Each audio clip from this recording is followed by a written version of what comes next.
अस्सलामुअलैकुम दोस्तों, कई दिनों बाद आप लोगों के सामने हाजिर हुआ हूं एक बहुत ही बड़ी न्यू अपडेट लेकर।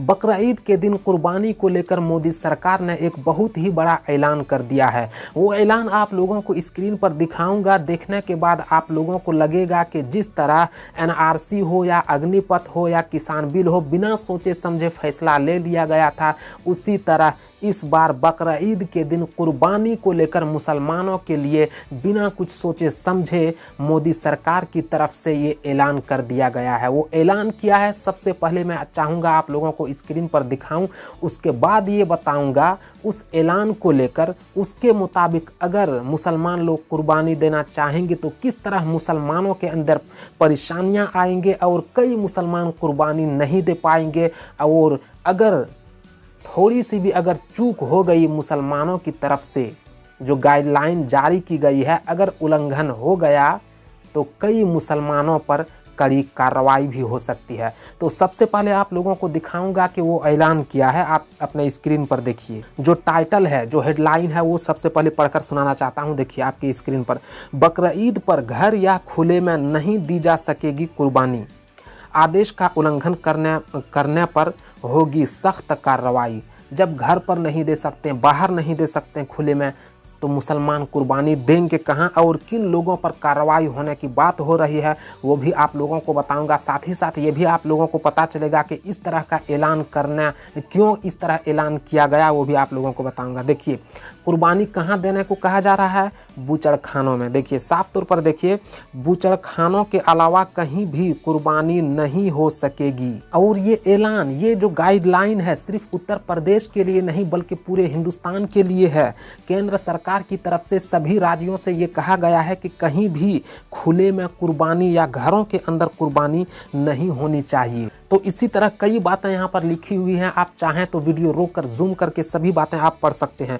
जो मोटी मोटी बातें हैं वो सिर्फ आप लोगों को बता रहा हूँ। अब बताऊंगा कि क्यों कुर्बानी नहीं होनी चाहिए या इस तरह ऐलान क्यों किया गया। इसकी कई वजह हो सकती है, उसमें से एक वजह ये भी है। देखिए, केंद्र सरकार ने कहा है कि पिछले काफ़ी समय से देखने में आ रहा है कि पशुओं को वाहनों में ठूस ठूस कर भरा जाता है। यह उनके साथ एक तरह की क्रूरता है। ऐसे मामलों में संबंधित लोगों के खिलाफ सख्त कार्रवाई की जाएगी।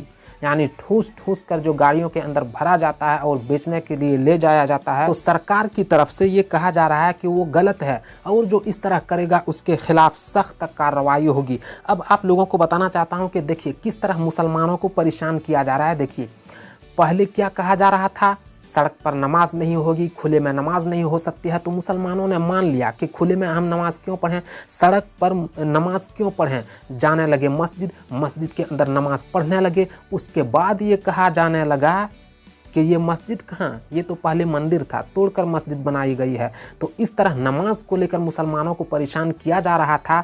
अब कुर्बानी को लेकर इस तरह से परेशान किया जा रहा है। बकरे की कुर्बानी दे रहे थे और फिर ये कहा गया कि जो बकरे की कुर्बानी है वो खुले जगह पर कुर्बानी आप लोग मत दीजिए, घर के अंदर दीजिए, कहीं छुप कर दीजिए। वो भी मुसलमानों ने करना शुरू कर दिया। अब साफ साफ ये कहा जा रहा है कि घर के अंदर भी आप कुर्बानी नहीं दे सकते हैं, बूचड़ खानों के अंदर कुर्बानी दे सकते हैं। तो मुसलमान बूचड़ खानों के अंदर कुर्बानी देते, उससे पहले ही बूचड़ खानों को बंद कर रखा है, ये कहकर ये तो अवैध है। ये वैध कहाँ है?